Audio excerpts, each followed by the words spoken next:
దొంగతనాల నివారణకై Cyberabad police వారి ముఖ్య సూచనలు. ఊరు వెళ్లాల్సి వస్తే మీ విలువైన బంగారు, వెండి ఆభరణాలు, డబ్బులు బ్యాంక్ లాకర్లో భద్రపరుచుకోండి.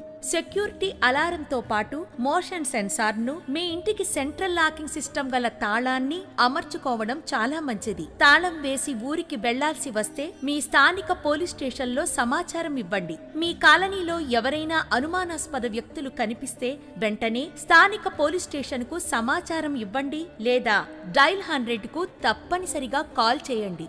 మీ వాహనాలు మీ ఇంటి ఆవరణలోనే పార్కు చేయండి. మీ ద్విచక్ర వాహనాలకు తప్పనిసరిగా తాళాలు వేయండి. అంతేకాకుండా మీకు వీలైతే చక్రాలను ఇనప చైన్తో కూడా లాక్ చేయండి. నమ్మకమైన వాచ్మెన్లను సెక్యూరిటీ గార్డులుగా నియమించుకోండి. మీ ఇంటిలో అమర్చిన సీసీ కెమెరాలను ఆన్లైన్లో చూసుకుంటూ ఉండండి. మీ ఇంటి ముందు చెత్తా చెదారం, న్యూస్ పేపర్లు, పాల ప్యాకెట్లు జమ కానివ్వకుండా చూడండి. వాటిని కూడా గమనించి నేరస్తులు దొంగతనాలకు పాల్పడే అవకాశం ఉంది.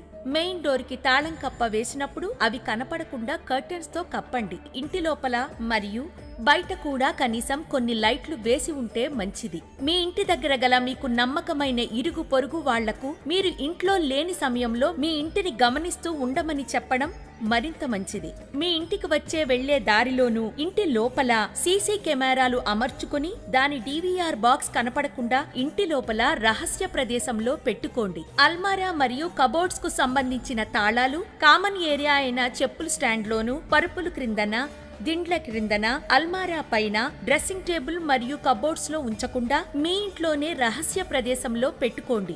బంగారు ఆభరణాలు వేసుకుని ఫంక్షన్లకు కానీ, గుడికి కానీ, ప్రయాణాలకు గానీ వెళ్లేటప్పుడు తగు జాగ్రత్తలు తీసుకోండి. సోషల్ మీడియాలో మీరు బయటకు వెళ్లే విషయాన్ని ఇతరులకు షేర్ చేయడం చాలా ప్రమాదకరం. సైబరాబాద్ పోలీసు వారి సూచనలు పాటించండి.